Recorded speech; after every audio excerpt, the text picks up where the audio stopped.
জমিনের উপরে এসেছিলেন, তিনি কষ্ট করেছিলেন। আল্লাহ নবী যখন দুনিয়া আগমন করলেন, ওই সময় শাসক যারা ছিল, রোম থেকে শুরু করে, পারস্য থেকে শুরু করে, সিরিয়া থেকে শুরু করে, এ যুবকেরা, তরুণেরা, এমনকি মক্কা জমিনে যারা নেতা লিডার ছিল, আবু জেহেল, উতবা, সাইবা, উমাইয়া থেকে শুরু করে, এরা সব স্বৈরাচারী জালিম ছিল। এরা গরিবদেরকে লুটত, এরা নারীদের শোষণ করত। এদের লাঠিয়াল বাহিনীরা নারীদেরকে ভোগের পাত্রী বানিয়ে দিয়েছিল এবং এরা এমন সিস্টেম করে দিয়েছিল, নারীদের কোনো মর্যাদা ছিল না, তাদেরকে জেন্ত পুঁতে দেওয়া হতো। আল্লাহ নবী, নবী, দয়ার নবী, এই দৃশ্যখানা দেখে আল্লাহ নবী তাদেরকে বোঝাতে লাগলো, তোমরা নারীদের উপরে জুলুম বন্ধ করো, গরিবদের উপরে জুলুম বন্ধ করো, কৃতদাস প্রথা বন্ধ করো। এ না জওয়ানেরা, আল্লাহ নবী যখন এইভাবে অসহায় দুঃখী গরিবদের পক্ষপাতিত্ব নিল, ওই সময় মক্কা সরদার আবু জেহেল দেখতে লাগলো এই মুহাম্মদকে রুখতে হবে, কেন এই বিধবার পক্ষে কথা বলছে, এ গরিবের পক্ষে কথা বলছে, এ এতিমের পক্ষে কথা বলছে, এ মুসলিমের পক্ষে কথা বলছে, এ নারীদের পক্ষে কথা বলছে। একে যদি রুখা না যায়, আস্তে আস্তে এর দিকে লোকের পাল্লা যদি ভারী হয়ে যায়, তাহলে আমাদের জুলুমের সাম্রাজ্য খানা মিটে যাবে। আজকে উম্মতে মুহাম্মাদী এই জমিনের উপরে আজকের কোন আবু জেহেল যদি নারীদেরকে শোষণ করে, এই জমিনের উপরে আজকের কোন আবু জেহেলের নেতৃত্বে যদি নারীদেরকে হত্যা করা হয়, গরিবকে কোনো জুলুম করা হয়, বিধবাদের অধিকার মেরে নেওয়া হয়, সমাজে অন্যায় অত্যাচার করে, মানুষের অধিকারকে কেড়ে নেয়, মানুষকে মিথ্যা মামলায় জড়িত করে দেয়, এ উম্মতে মুহাম্মাদী শুনে রেখে দাও, তুমি যদি রাসূলুল্লাহকে সত্যি ভালোবাসো, নবীর সুন্নাত হলো ওই জালিম অত্যাচারী শাসকদের বিরুদ্ধে তোমাকে কথা বলতে হবে, তার বিরুদ্ধে তোমাকে সংগ্রাম করতে হবে, তার বিরুদ্ধে তোমাকে লড়াই করতে হবে। আর এই লড়াইয়ে যদি জালিমদের আঘাতে তুই মারা যাও, সাহাবা হুজুররা বদরে লড়াই করে শহীদ হয়েছে জুলুমকে খতম করার জন্য। আমার আল্লাহ পাক কিয়ামতের দিনে তোমাদেরকেও শহীদের মর্যাদা দান করবে। আরো জোরে বলুন সুবহান। আল্লাহ নবী বললেন, লা ইউমিনু আহাদুকুম হাত্তা আকুনা আহাব্বা ইলাইহি মিন ওয়ালিদিহি ওয়া ওয়ালাদিহি ওয়ান নাসি আজমাইন। ততক্ষণ পর্যন্ত তোমরা ঈমানদার হতে পারবে না যতক্ষণ পর্যন্ত তোমরা তোমাদের ধন দৌলত, জমি জায়গা, ঘর বাড়ি, টাকা পয়সা, সন্তান আদি এমনকি দিয়ে জানের থেকে আমি রাসূলুল্লাহকে বেশি না মহব্বত করবে, ততক্ষণ পর্যন্ত তোমাদের ঈমান হবে না, তোমরা ঈমানদার হতে পারবে না। যার মধ্যে ঈমান নাই, সে নামাজ পড়ে যদি কপালে দাগ করে দেয়, তারপরও জাহান্নামে যাবে। রোজা রেখে রেখে যদি পেটকে সমান করে ফেলে, তারপরও জাহান্নামে যাবে। হজ করে করে যদি ধন দৌলতকে শেষ করে ফেলে, তারপরও জাহান্নামে যাবে। কেননা জান্নাতে যেতে গেলে যে ঈমানটা হলো শর্ত, ওই ঈমানটা হলো নবীকে জানের থেকে বেশি ভালোবাসতে হবে। এই রাসূল পাক সাল্লাল্লাহু আলাইহি ওয়াসাল্লাম যে দিনকে রেখে গেছে, এই দিন আমাকে কি শিক্ষা দিয়েছে? যেমন ব্যক্তি জীবনের কল্যাণের জন্য নামাজ দিয়েছে, রোজা দিয়েছে, হজ দিয়েছে, দান খায়রাত দিয়েছে, টুপি দিয়েছে, দাড়ি দিয়েছে ইসলামের ইউনিফর্ম হিসাবে, ঠিক তেমন সমাজ জীবনের জন্য ইসলাম আমাকে দিয়েছে সমাজকে দুর্নীতির হাত থেকে মুক্ত করা, সমাজকে জুলুমের হাত থেকে মুক্ত করা, সমাজকে সন্ত্রাসের হাত থেকে মুক্ত করা, সমাজকে নেশার হাত থেকে মুক্ত করা। এক কথায় আমি আপনাদেরকে বলতে পারি, ইসলাম পিপাসিত মানুষের পিপাসা মিটাবার না, ইসলাম ক্ষুধার্ত মানুষকে খানা খাওয়াবার না, ইসলাম বস্ত্রহীনকে বস্ত্র দিবার না, ইসলাম অন্নহীনকে অন্ন দিবার না, ইসলাম এমন করে অসহায় এতিম দুঃখী মানুষকে সাহায্য করার না। না। এক কথায় আল্লাহর জমিনের উপরে ন্যায় সত্য শান্তি সাম্য প্রতিষ্ঠিত করার নাম হলো ইসলাম। কার কি আছে আমি জানি না, আমার ধর্মের সব আছে, শুনছেন? আর আমাদের জন্য মডেল কোন নেতা নেত্রী নয়, আমাদের মডেল একজন। লাকাদ কানা লাকুম ফি রাসূলিল্লাহি উসওয়াতুন হাসানা।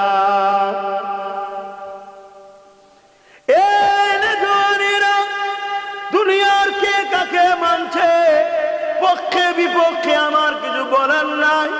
কেউ যদি বুশকে মানে তার স্বাধীনতা, কেউ যদি চেঙ্গিস খানকে মানে তারও স্বাধীনতা, কেউ যদি আমার দেশের অনেক নেতা মন্ত্রী রয়েছে কেউ কাউকে মানে তার স্বাধীনতা।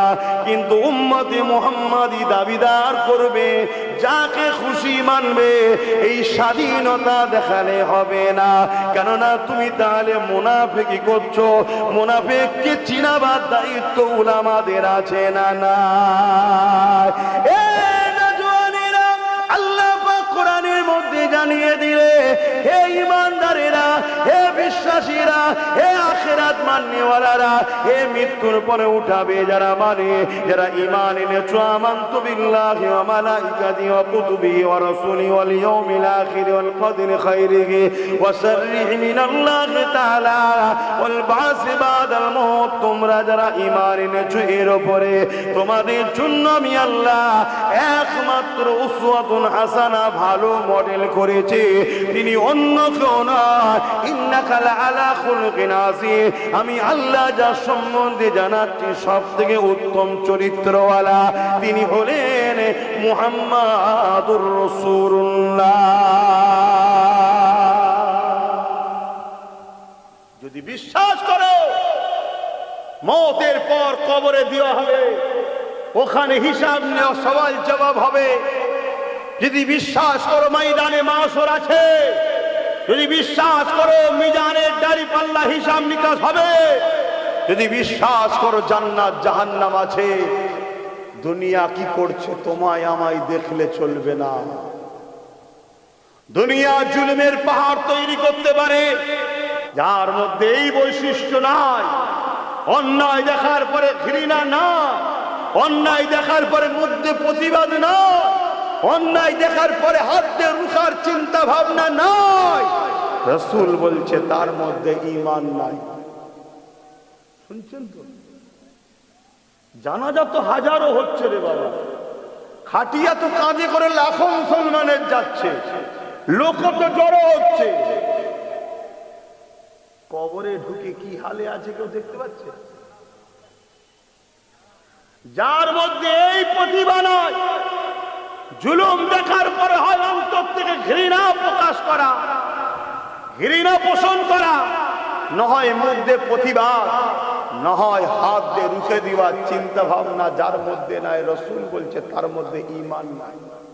মুসলিম শরীফের হাদিস, বুখারীর পরে যে কিতাবের মর্যাদা, কেউ যদি হেও করে দেয় সঙ্গে সঙ্গে সে ইসলাম থেকে বেরিয়ে কাফের হয়ে যাবে, কারণ নবীর হাদিস এটা।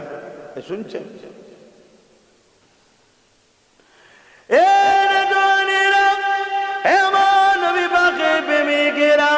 আল্লাহ নবী নূহ নবী দয়া নবী জমিনের উপরে এসেছিলেন, তিনি কোন কষ্ট করেছিলেন।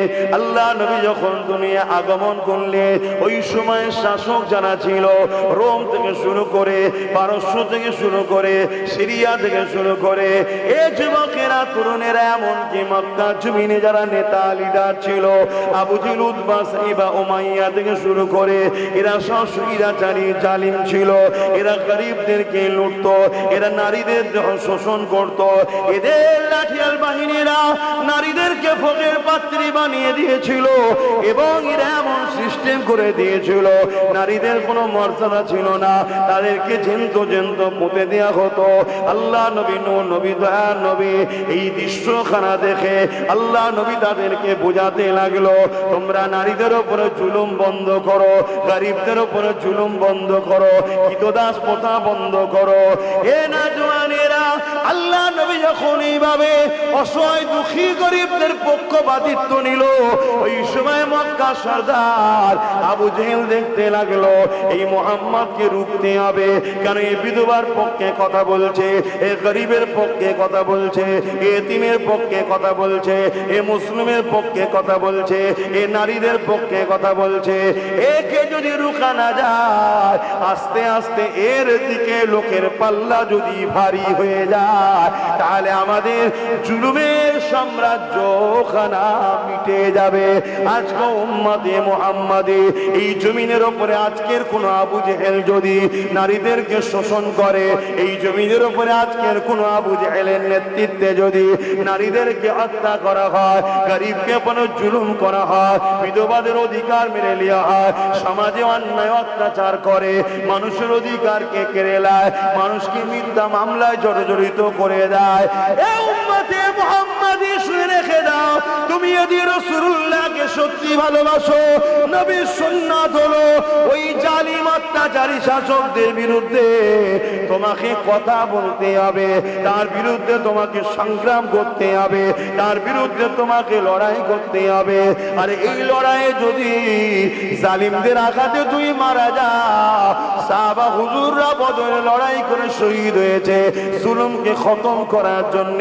আমার আল্লাহ পাক কিয়ামতের দিনে তোমাদেরকেও শহীদের মর্যাদা দান করবে।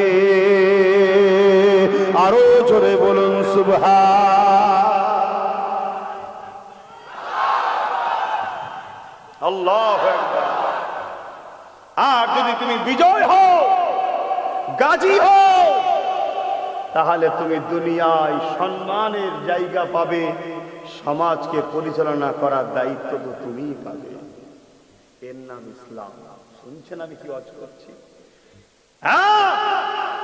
এই রুহের জমিনের উপরে, আসমানের নিচে কেউ যদি থাকো, কোন মুফতি, মাওলানা, হযরত, শায়েখ, আমির, পীর, পীরজাদা, আব্বাস সিদ্দিক ইসলামের বাইরে গিয়ে কথা বলছে, চ্যালেঞ্জ করছি, আসো, জালিমদের পক্ষপাতিত্ব নিয়ে আসো, আমি তোমার সঙ্গে মোকাবেলা করতে রাজি আছি। কিতাব দাও শরীফ। আল্লাহুম্মা সাল্লি আলা সাইয়্যিদিনা মাওলানা মুহাম্মাদ ওয়া আলি।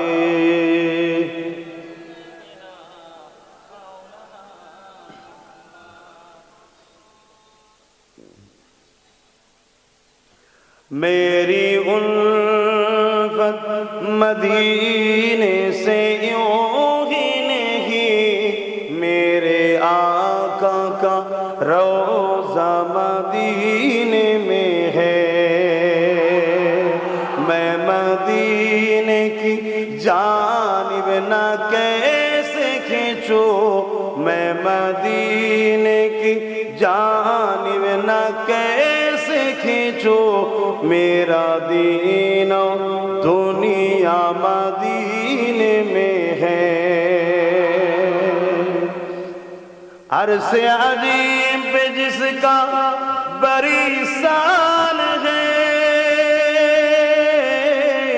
रोज़ाए मुस्तफा जिसकी पहचान है, रोज़ाए मुस्तफा जिसकी पहचान है, जिसका हम पल्ला कोई मुअल्ला नहीं, जिसका हम पल्ला कोई मुअल्ला नहीं, एक ऐसी मुहल्ला मदीने में है, मेरी उल्फत मदीने से यूं ही नहीं, मेरे आका का रोज़ा मदीने में है। अल्लाहुम्मा सल्ली अला।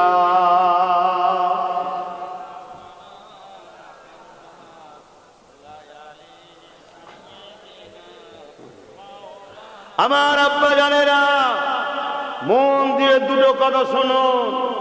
নাম্বার 1, যত নবী রাসূল এসেছেন তিনাদের লড়াই ছিল জালিম শাসকের বিরুদ্ধে। জোরে বলুন সুবহানাল্লাহ। একটা দেখাতে পারবেন না 1,00,000 মতান্তর 2,24,000 নবী রাসূল রয়েছে, কোন নবী জালিমের পক্ষে, জালিম শাসকের পক্ষে সাথ দিয়েছে একটাও দেখাতে? জোরে বলে। ইব্রাহিম নবী আমাদের আব্বাজান, মুসলিম জাতির পিতা, জালিম অত্যাচারী স্বৈরাচারী খুনি সমাজ বিরোধী চরিত্রহীন নমরুদের বিরুদ্ধে লড়াই করেছে। হযরতে মূসা আলাইহিস সালাম জালিম অত্যাচারী স্বৈরাচারী খুনি দরিন্দা ফেরাউনের বিরুদ্ধে লড়াই করেছে। আর সর্বকালের সর্বশ্রেষ্ঠ দোনো জাহানের শেষ নবী রাসূল হযরতে নবী মুহাম্মদ সাল্লাল্লাহু আলাইহি ওয়াসাল্লাম, তিনি রোম সাম্রাজ্য, পারস্য সাম্রাজ্য, এমন করে কাইসার কেসরা থেকে শুরু করে আবু জেহেল, উতবা, সাইবা, উমাইয়া, প্রত্যেকটা জুলুম হুকুমাতদের বিরুদ্ধে রাসূল পাক সাল্লাল্লাহু আলাইহি ওয়াসাল্লাম লড়াই করে এই জমিনে অসহায় গরিব দুঃখী মানুষগুলোকে বাঁচাবার জন্য রাসূল লড়াই করেছে। জোরে বলুন সুবহানাল্লাহ, আরো জোরে বলুন। আর আল্লাহ নবী যাদের জন্য লড়াই করেছে তারা কেউ কিন্তু মুসলমান ছিল না। শুনছেন আমার কথা কি বলছি? আমার রাসূল যাদের জন্য লড়াই করেছে তারা উতবা, সাইবা, আবু লাহাবদের সব গোলাম হয়ে গিয়েছিল। গলায় বিভিন্ন সব তাদের মান্যওয়ালা সব তৎকালীন নকল খোদার ফটো ছিল। রাসূল তাদের পক্ষে, অর্থাৎ এটাই হলো মানবতা। ও মুসলিম ওর হয়ে লড়বো, হিন্দু ও আদিবাসী ওর হয়ে লড়বো না, এটা মানবতা না। যে মজলুম তার পাশে দাঁড়াও, এটাই হুজুরের আদর্শ। জোরে বলুন সুবহানাল্লাহ। আর আমার রাসূলুল্লাহর আদর্শে দলে দলে দলে দলে মানুষ মুহাম্মদ নবীকে নেতা রাসূল বলে মেনে নিয়েছে। জোরে বলুন সুবহানাল্লাহ। চলে আসেন ইমামে আযম আবু হানিফা, জালিম শাসকের বিরুদ্ধে লড়েছে। ইমাম বুখারী জালিম শাসকের বিরুদ্ধে লড়েছে। ইমাম সুফিয়ান সাউরি জালিম শাসকের বিরুদ্ধে লড়েছে। সুলতান হিন্দ গরিবে নওয়াজ জালিম শাসকের বিরুদ্ধে লড়েছে। চলে আসেন আমার আপনার মুর্শিদ কিবলা মুজাদ্দিদুজ জামান দাদা হুজুর পীর কিবলা ব্রিটিশ হুকুমাতদের বিরুদ্ধে কথা বলেছে। এ যুবক, আজকে কোন মুফতি, মাওলানা, পীর, পীরজাদা যদি জালিম শাসকের সঙ্গে হাত মিলায়, জানতে হবে ভোলা হয়ে গেছে। এ মুনাফিক, এ 72 দলের অনুসারী, এ নবী ও সাহাবাদের কাতারের নয়। এলেম থাকতে পারে, এলেম তো ইবলিস শয়তানেরও রয়েছে। আমি কি করব? যদি এলেমটা রাসূলুল্লাহর পক্ষে না চলে তো এলেমের কোনো দাম আছে? এই দুটো কথা মনে থাকবে তো, যে জুলুমের দিকে আল্লাহ ও রাসূল নাই, আমরা থাকবো, আমরা থাকবো, এটা মাথায় রাখবেন।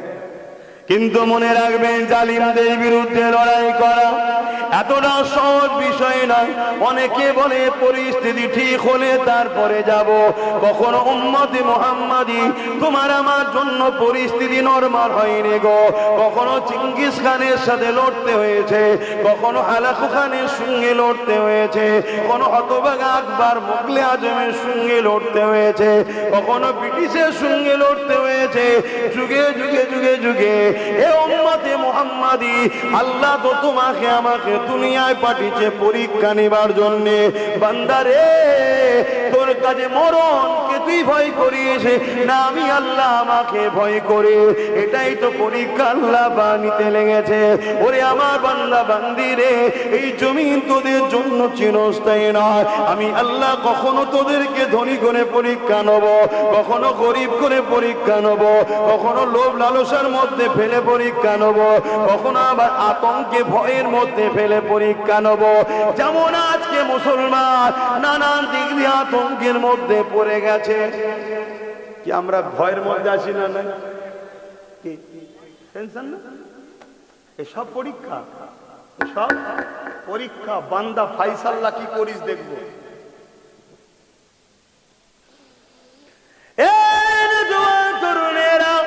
ফাইসাল্লাহ বান্দা কি করে দেখবো।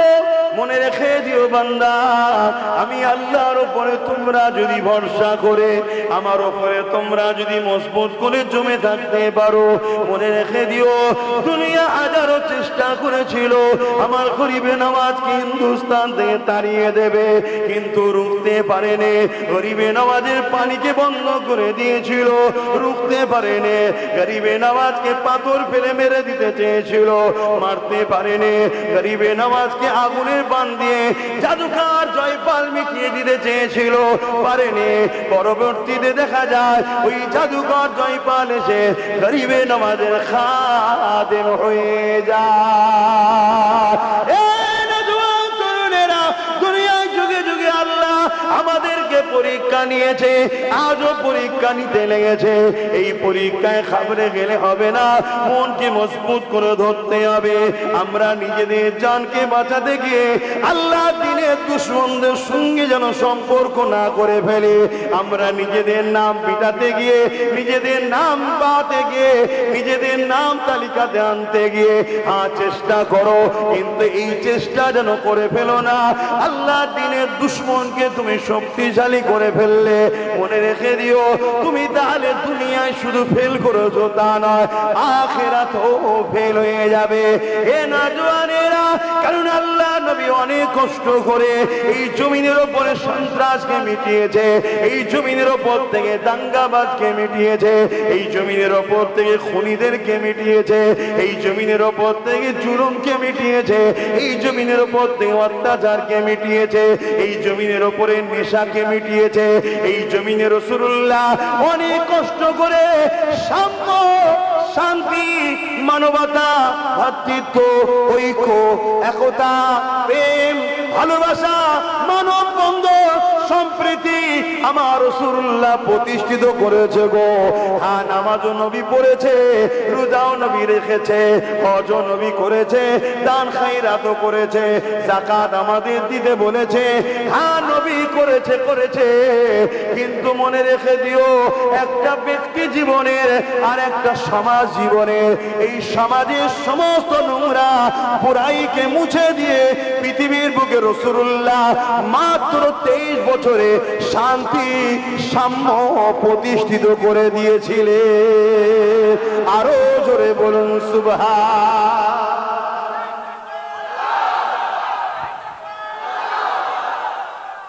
আমাদের কি কি সেটা বেঁচিয়ে রাখতে হবে না? বলে আমরা তো সেই নবীর গোলাম, আমরা তো দিনের পাহারাদার,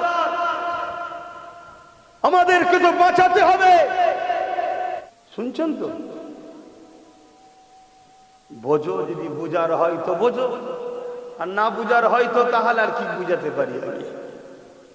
তবে কিছু যদি না বুঝতে চাও, না বোঝো, মনে রেখে দিও ইসলামের ক্ষতি যদি করো দুনিয়া তো বরবাদ হবে হবে, আখিরাত ও নাজাত কোনোভাবে পাবে না। এ নওজওয়ানেরা, সেদিন কারবালার মাঠে একদিকে ছিল 25,000 আর একদিকে ছিল মাত্র 72 জন। 72 জন ন্যায়ের পক্ষে, ইনসাফের পক্ষে, মানবতার পক্ষে, আর 25,000 হলো জুলুমের পক্ষে, সন্ত্রাসের পক্ষে, অত্যাচারের পক্ষে। মন দিয়ে শোনো, ওই 25,000-এর মধ্যে 13,000 ছিল আলেম, হাফেজ, মুফতি। কত? কার দিকে? জোরে বলুন। তাহলে হাফেজ যদি জালিমের দিকে যায় তাহলে হক বলবেন নাকি? মুফতি যদি জালিমের চোরের দিকে চলে যায়, জায়েজ নাকি চুরি করা? ইমাম হোসাইন পাকের বিরুদ্ধে দাঁড়িয়ে এজিরের পক্ষে যারা দাঁড়িয়েছিল তাদের মধ্যে 25,000-এর মধ্যে 13,000 ছিল হাফেজ, আলেম, মুফতি। এই শুনছেন? হাফেজ, আলেম, মুফতি দেখলে হবে না, কারণ উলামাদের মধ্যে দুটো কোয়ালিটি আছে, একটা খায়রুল উলামা, একটা শাররুল উলামা। ইলম দু জায়গায় আছে, একটা শয়তানের দিকে, একটা রহমানের দিকে। আমার হোসাইন পাকের বিরুদ্ধে যারা দাঁড়িয়েছিল 13,000 মুফতি, মাওলানা, আলেম, তারা কি মনে হয় জান্নাতে যাবে তো নাকি? আওয়াজ দিচ্ছেন না কেন? টেনশন লাগছে? টেনশন মনে রেখে দিও, জান্নাতের সর্দার ইমাম হোসাইন পাক। সর্দার এমনি এমনি হয়েছে নাকি? লোক দেখানোর জন্য আল্লাহ করেছে? পাওয়ার দিয়েছে না দেয়নি? হোসাইন যাকে চাইবে সে জান্নাতে থাকবে, যাকে চাইবে না তার বাপেরও ক্ষমতা নেই জান্নাতে ঢুকার। এটা আকীদা ঠিক করে নাও। এ পাওয়ার হোসাইনকে দিয়েছে কে? আল্লাহ দিয়েছে। তা আল্লাহ যখন পাওয়ার দিয়েছে, আমাদের আন্দোলন করবেন নাকি? ও আল্লাহ আমার বেটাকে দিলে নে, মৌলা আলীর বেটাকে দিলে কেন? আন্দোলন করলে আরো কঠিন মার হবে। শুনছেন তো? কেন এখানে খোদ মালিক, ভোটাভুটি সরকার নয় আল্লাহ। শুনছেন তো? জনগণ পালালে সরকারের কুরসিও চিৎপাত হয়ে যাবে এমন ব্যাপার নয়। তিনি খোদ মালিক। তিনি নিজে হোসাইন পাককে, হাসান পাককে জান্নাতি যুবকদের সরদার বানিয়েছে। অতএব হোসাইন যাকে চাইবে সে জান্নাতে যাবে। হোসাইন যার বিরুদ্ধে বলবে আল্লাহ তাকে জান্নাতে ইজাজত দেবে না। তো মুফতি হোক, মাওলানা হোক, পীর হোক, বক্তা হোক, হাফেজ হোক, নামাজি হোক, জাকরিন হোক, যারা সেদিন হোসাইন পাকের বিরুদ্ধে দাঁড়িয়ে আলে রসুলদেরকে শহীদ করেছে, 3 মাসের বাচ্চা আলী আসগারকে তীর মেরেছে, তারাও তো নামাজি ছিল। আজকের কোন মোল্লা, মুফতি, বক্তা মসজিদ মাদ্রাসা দুশ্মনদের দিকে যদি দাঁড়ায়, তার মানে মনে রাখতে হবে এরা আজকের এজিদদের দালাল। আমার সঙ্গে একমত করা হাত তুলে সাক্ষী দেন, লম্বা করে হাত তুলুন। আমার কথায় একমত আপনারা? এদের দ্বারা দিনের কখনো উপকার হয়নি, এদের দ্বারা দিনের ক্ষতি। শুনছেন? আমার রাসূলুল্লাহ কত কষ্ট করেছে এই দিনের জন্য।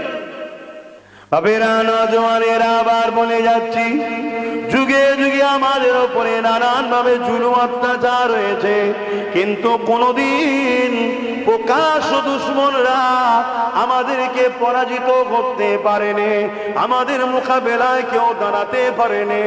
কিন্তু যুগে যুগে যুগে মুনাফিকদের চক্রান্তে শিকার হয়ে আমাদের ঘরের হাজারো লাখো বাপ মা ছেলেরা শহীদ হয়ে গেছে। এ যুবকেরা, তরুণেরা, বাপেরা, এই প্রকাশ্য দুশমনকে চিনা যায়, প্রকাশ্য দুশমনের বিরুদ্ধে লড়াই করে কামিয়াবি হওয়া যায়। কিন্তু বন্ধু সেজে কেউ যদি তোমার আমার কাছে এসে যেমন করে ধোঁকা দিয়ে প্রতারণা করে, এই মুনাফিককে চিনা যায় না, যার দ্বারা তোমার আমার যুগে যুগে ক্ষতি হয়েছে। এই বিষয়ে সংক্ষেপে একটা কথা বলে যায়, শুনে রেখে দাও। এই যে মসজিদে আকসা, এই মসজিদে আকসাকে বারবার দখল করা হয়েছে, এই মসজিদে আকসাকে বারবার আমরা আবার উদ্ধার করেছি। হ্যাঁ, শুনে রেখে দাও, মসজিদ আয়া সুফিয়া বলে একটা মসজিদ আছে তুরস্কে, ওই মসজিদকে বারবার জালিমরা দখল করেছে। আবার আমরা বারবার লড়াই করে ওই মসজিদকে আবার বিজয় ফিরিয়ে নিয়েছি। তাই আমরা যদি ঐক্যবদ্ধ হতে পারি, আজ আমাদের যতগুলো নিয়ে নিয়েছে ইনশাআল্লাহ আবার পুনরায় ফিরিয়ে নেওয়া যাওয়া সম্ভব। কিন্তু কোন দালাল মুলি সাহেব আর মুনাফিকের পাশে দাঁড়িয়ে কি সম্ভব? এখানে একটা খুব ভালো দারুণ শিক্ষা আপনাদেরকে দিচ্ছে, এটা ইতিহাস। ইতিহাস জানা দরকার আছে তো নাকি? কেন কোরআনে 3 ভাগের 2 ভাগ হলো ইতিহাস। নবীদের ইতিহাস আল্লাহ নবী আমার নবীকে শোনাচ্ছে। কেন? ইতিহাস থেকে পরিস্থিতি হলে কি করবে ইতিহাস তোমায় শিক্ষা দিচ্ছে। কথা বুঝে আসছে? তা সালাউদ্দিন আইবির বয়স তখন 9 বছর। আমি বলেছি, আবার একবার বলি, সালাউদ্দিন আইবি হুজুরের বয়স তখন কত? 9 বছর। বাজারে গেছেন মসজিদের মেহরাব কিনবে বলে, দোকানদারের সঙ্গে কথা হতে হতে সালাউদ্দিন আইবির নজরটা একটা খুব সুন্দর মেহরাব পর্যন্ত, যার উপরে দাঁড়িয়ে নামাজ হয়, ওই খুব সুন্দর একটা কারুকার্য মেহরাবের দিকে নজর পড়েছে। সালাউদ্দিন আইবি বলছে, ওই মেহরাবটা আমাদেরকে দেয়া হোক, আমরা এই মেহরাবের মূল্য দেবো, আমাদের মসজিদে গিয়ে লাগাবো। দোকানদার বলছে না, এই মেহরাব বিক্রি নয়, এটা গিফটের জন্য তৈরি করা হয়েছে। 9 বছরের বালক সালাউদ্দিন আইবি বলছে আমাকে দেয়া হোক, এটা আমাদের মসজিদে গিয়ে লাগাবো, আমাকে গিফট করেন তাহলে। দোকানদার তখন বলছে এইটা তাকে গিফট করব যে মসজিদে আকসায় গিয়ে এই মেহরাবটা লাগাবে। জোরে বলুন সুবহানাল্লাহ। তখন মসজিদে আকসা সেলিবিয়া সৈন্যদের হাতে দখল। সেলিবিয়া সৈন্য তৎকালীন সময় পৃথিবীর সুপার পাওয়ার ক্ষমতাশালী তারা ছিল। তা সালাউদ্দিন আইবি যখন শুনলেন এটা মসজিদে আকসাতে দেওয়া হবে, তখন উনি বললেন যে এটা যত্ন করে রাখো, আমি ইনশাআল্লাহ মসজিদে আকসায় নিয়ে গিয়ে লাগাবো। জোরে বলুন সুবহানাল্লাহ। সালাউদ্দিন আইবি 12,000 সৈন্য নিয়ে মসজিদে আকসার কিছুটা দূরে এক জায়গায় তাবু করলেন। রাত্রিরে গোপনে একটা চর পাঠালেন, যাও খোঁজ নিয়ে আসো কি মহাল আছে। চর এসে ঘোষণা দিচ্ছে, সালাউদ্দিন আইবিকে শোনাচ্ছে, আমাদের সেপা সালার সালাউদ্দিন আইবি 4 লক্ষ সেলিবিয়া প্রকাশ্য অস্ত্রকে হাতে করে নিয়ে ঘুরে বেড়াচ্ছে, মসজিদে আকসাকে পাহারা দিচ্ছে। কত? আর সালাউদ্দিন আইবি কত? আমরা হলে কি করতাম? পালা 1 সেকেন্ড আর দাঁড়াস না। এইটা চিন্তা আমাদের মধ্যে আসছে কেন?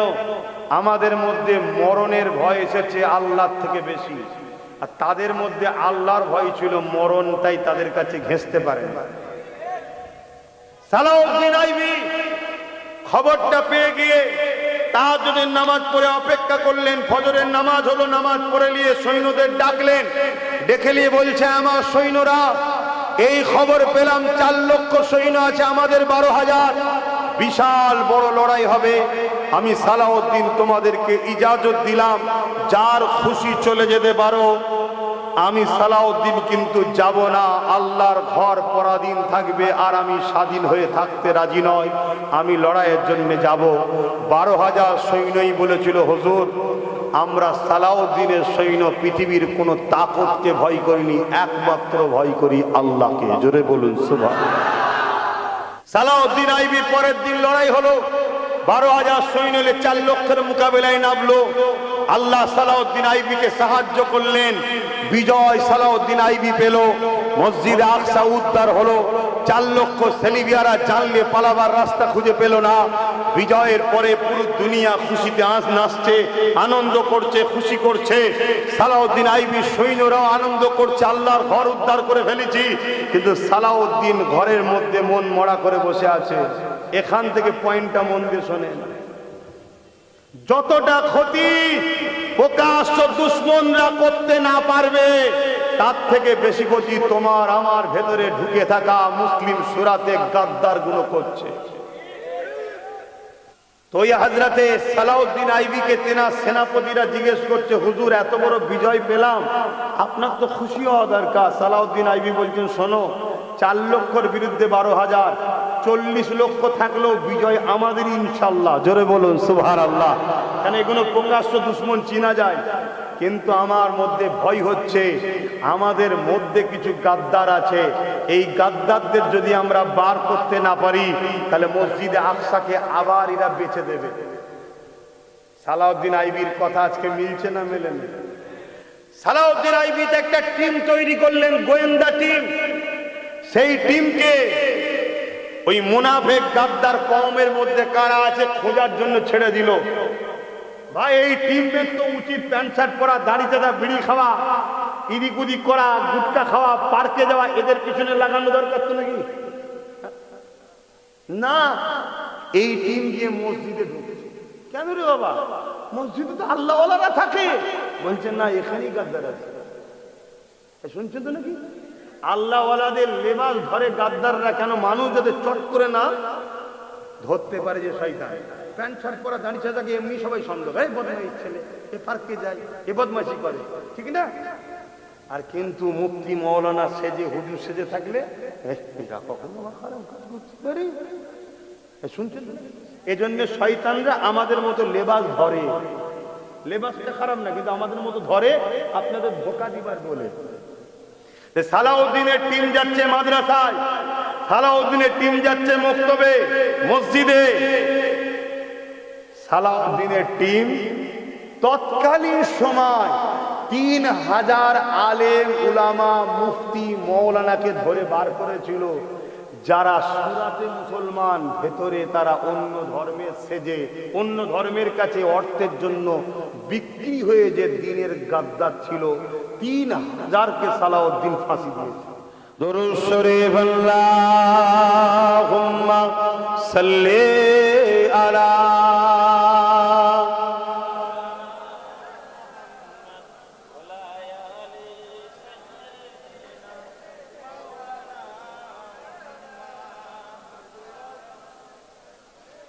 বারে বারে ভাবি একা বসে নিরালাই রে, পাখি হলে উড়ে যেতাম সোনার মদিনায় রে, সোনার মদিনায় রে। বুলবুলিরা কোথা যাও, উড়ে যাও কোথায় রে, আমার সালাম পৌঁছে দিও নবীজি রোজায় রে, নবীজি রোজায় রে। বারে বারে ভাবি একা বসে নিরালাই রে, পাখি হলে উড়ে যেতাম সোনার মদিনায় রে, সোনার মদিনায় রে। রহম করো ও গো আল্লাহ, ও হিদায়াময় রে, পাই যেন নবীর সাবা, নবী মুস্তাফায় রে, নবী মুস্তাফায় রে। আল্লাহুম্মা সাল্লি